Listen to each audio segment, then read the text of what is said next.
Salut les étudiants, alors aujourd'hui on se retrouve avec Manuela qui travaille au Crous. Vous travaillez à quel Crous, Manuela? Alors je travaille au Crous des Fenouillères à Aix avec donc une équipe de cuisiniers qui vous présente aussi les autres recettes, donc je fais partie de cette équipe. D'accord, alors aujourd'hui qu'est-ce qu'on va préparer ensemble? Alors nous allons préparer le ketchup maison. Donc c'est un ketchup qui est fait et distribué au restaurant universitaire au stand grillade. Okay. Donc très apprécié des steaks frites et autres sauces en particulier pour les élèves végétariens ou autres. D'accord, voilà. Ok, c'est un ketchup très réputé à ce qu'on m'a dit alors. Tout à fait. Alors du coup pour cette recette, de quoi est-ce que j'ai besoin? Alors nous allons avoir besoin d'un oignon que j'ai émincé, donc le diamètre ça peu importe, on va mixer, donc c'est pas très important. Ok. Donc un oignon, du sucre roux, mais on peut aussi mettre du sucre semoule, voilà le moins cher, c'est pas gênant, ça fait la même chose, le rapport est identique. D'accord. Nous allons avoir besoin de tomates concentrées, donc pour les étudiants c'est une petite boîte de 20 grammes de tomates concentrées. D'accord. Ensuite de la tomate concassée qui sera en boîte de 250 grammes pour les étudiants à l'achat, et du 4 épices. Donc c'est une épice, il y a un mélange de 4 épices différentes, clou de girofle, cannelle, etc. Donc c'est un mélange tout prêt qu'on achète déjà en boutique. Ensuite du sel, du poivre. De l'huile d'olive, c'est un filet pour démarrer la sauce. Et ensuite du vinaigre, on va servir du vinaigre pour déglacer l'oignon en fait. D'accord. Voilà, comme une recette traditionnelle française. D'accord. De manière générale, la sauce, quand on va la constituer, c'est pour combien de personnes à peu près? Alors c'est une sauce, avec 250 grammes de tomates concassées, c'est une sauce qui peut environ donner, une fois cuite, 200 grammes et qui se gardera une quinzaine de jours bien fermée. Voilà, donc à l'abri dans le en frigo. Donc dans une bouteille ou avec un film si les personnes ont un film, mais sinon en bouteille ou un récipient fermé. D'accord. Voilà. Et au niveau du prix pour confectionner tout ça? Alors si on compte en portions, donc au niveau du restaurant, ça fait 20 centimes la portion, c'est-à-dire on compte à peu près un grammage qu'on met sur le bord d'une assiette ou les petits carrés de sauce prête à peu près, ça fait à peu près le même grammage. Allez, super, ok. On s'y met?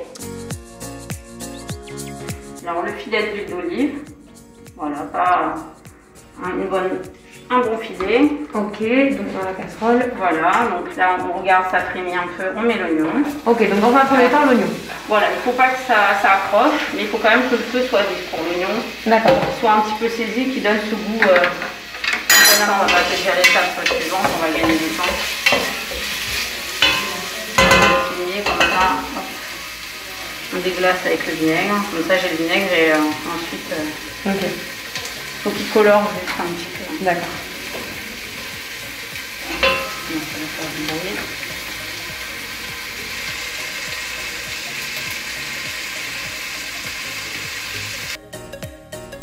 Voilà, donc là on fait déglacer donc les oignons avec le vin.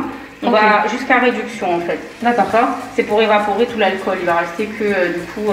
Alors pour ceux qui ne veulent pas d'alcool, donc on peut aussi prendre un vin, soit un vin de Xérès, ou bien un autre type un vinaigre de Xérès ou un balsamique. D'accord. Et vous avez dit du coup le vin il sert à quoi exactement? En fait le vin il va servir à déglacer. C'est-à-dire à donner un goût et puis il va se transformer, il va donner corps, c'est-à-dire qu'il va donner une masse, il va commencer à épaissir. Donc c'est ce qui va donner cette épaisseur du ketchup sans aucun conservateur. C'est lui qui va donner parce qu'anciennement avec le sucre, le vinaigre, le sel, c'était des modes de conservation naturels. Ok.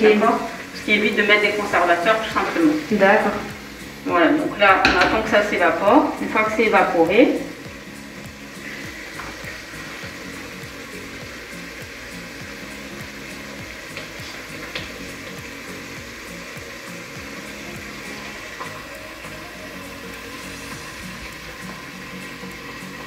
voilà, donc on voit qu'il y a presque plus de vin du coup. Ok, donc une fois que le vinaigre s'est évaporé, du coup. Alors là on met, donc moi je vais mettre l'équivalent d'une petite boîte donc, du coup, de tomates concentrées. Alors à partir de ce moment-là, on réduit donc au niveau de la cuisson, puisque le concentré va accrocher. D'accord. Donc il faut savoir que, alors on ne met aucune goutte d'eau. C'est vraiment que la tomate, puisque du coup, à la fin, si on met de l'eau, il ne sera pas onctueux comme il l'est, comme la texture du ketchup, il va être liquide. On rajoute de l'eau, donc pas d'eau. Ok, surtout pas d'eau. Donc du coup, je fais bien attention de remuer au fur et à mesure pour pas que ça accroche. Pour pas que ça accroche, vous baissez le feu surtout.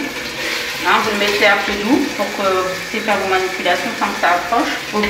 Ensuite, nous allons mettre le sucre. Ah oui, d'accord.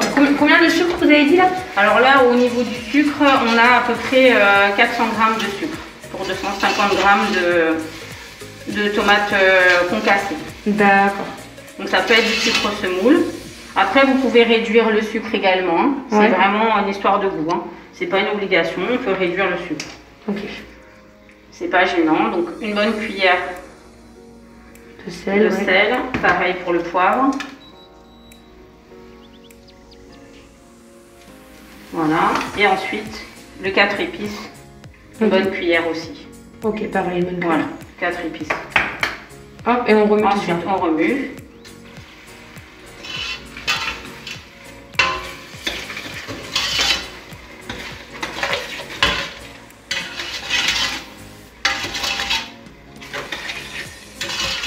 Voilà, on laisse un petit peu le sucre se dissoudre avec le concentré de tomate. On voit qu'il perle encore un petit peu, que les grains soient dissous complètement, Ok. que ça fasse qu'un liquide et à partir de là on peut rajouter le concassé. D'accord. Donc là, il ne faut plus qu'on arrive à voir Là, qu'il y a les sucres. Hein. Voilà, là on laisse. Vous voyez, ça commence un peu à mijoter déjà. D'accord.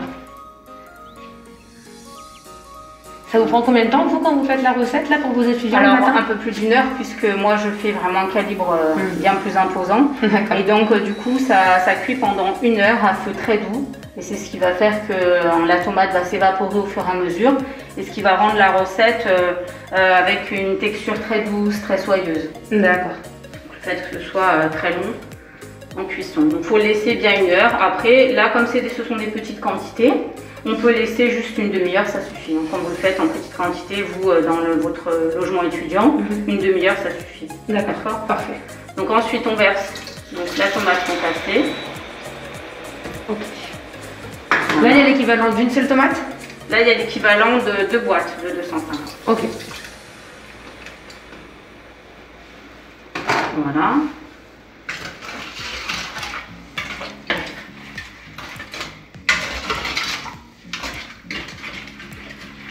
Là, on peut monter un petit peu jusqu'à que ça prenne un peu en ébullition. Une fois que ça bout, on redescend et on laisse mijoter 30 bonnes minutes. D'accord. Ok, donc maintenant, une fois qu'on a bien remué, qu'on a bien attendu le temps qu'il faut, etc., je fais quoi? J'éteins le feu? On éteint le feu pour arrêter la cuisson et ensuite on va mixer. Alors on peut aussi tamiser pour ceux qui n'ont pas de plongeur, un mixeur à la maison. D'accord. C'est bien plus compliqué à faire, mais on y arrive quand même en tamisant. Okay. Donc là avec le plongeur, on mixe jusqu'à ce que ce soit vraiment une crème en fait. Vraiment que c'est une texture où il n'y ait plus de tomates, qu'on ne voit plus l'oignon, plus la tomate. Vraiment une réduction complète. Alors il faut bien mixer de manière à ce qu'il n'y ait plus aucune graine de tomate qui soit susceptible de gêner au palais ou à la dégustation. Puisque comme c'est une sauce, il faut que ce soit vraiment lisse, qu'il n'y ait pas d'adhérence quand on goûte, sinon c'est désagréable. Donc on mixe bien. Si jamais j'ai pas de... Je peux passer tout ça au mixeur? Alors vous pouvez le passer au mixeur, si vous avez un mixeur ou vraiment juste au tamis. Vous tamisez bien avec une cuillère, vous récupérez toute la pulpe, donc il n'y a pas de souci, ça donne plus de travail. D'accord, voilà. Donc Manuela, la recette est terminée? Oui, c'est terminé, on peut goûter pour voir si tout est à notre goût, s'il n'y a pas lieu d'ajouter un peu de sel ou de poivre à contenance de chacun. Je me sacrifie. Allez-y. C'est chaud donc encore mieux, c'est encore mieux. Alors j'ai une petite astuce pour que vous soyez sûr que la sauce en fait adhère et est bonne. Donc vous plongez votre cuillère, alors vous mettez le doigt et si les deux bords se rejoignent pas, elle est à la nappe. Donc c'est la forme d'une sauce, hein. C'est comme ça qu'on fait en cuisine les sauces en général. D'accord? C'est une astuce. D'accord. Et au niveau de la conservation, du coup, je peux la mettre... C'est une sauce à partager, donc on la conserve 3 semaines facilement. Alors vous pouvez la garder dans même une bouteille que vous recyclez. Ça vous pouvez la faire partager à vos collègues, donc à tout le monde, dans les chambrées donc des étudiants. Et le garder donc surtout toujours fermé, avec un bouchon juste hermétique. Ensuite dans un bol à filmer avec un film alimentaire. Si vous avez des boîtes jetables, dans des boîtes jetables ou des boîtes recyclables, ce que vous avez à la maison à portée de main. Et donc ça se garde très facilement au frais, 3 semaines. Là, il faut donc le transverser dans un moule ou dans un récipient en fait pour le faire refroidir. Une fois qu'il est froid, ensuite vous pouvez le conserver donc soit dans les boîtes, soit dans les bouteilles, comme vous voulez. D'accord, au top. Voilà. Super, bah merci beaucoup. Je vous en prie. Donc je voulais souhaiter juste une bonne fête à mes étudiants, donc qui nous manquent énormément, qui le sachent. Et j'espère qu'à travers ce ketchup, ça va continuer le lien qui nous lie. Voilà, donc je les embrasse fort. Voilà, merci beaucoup.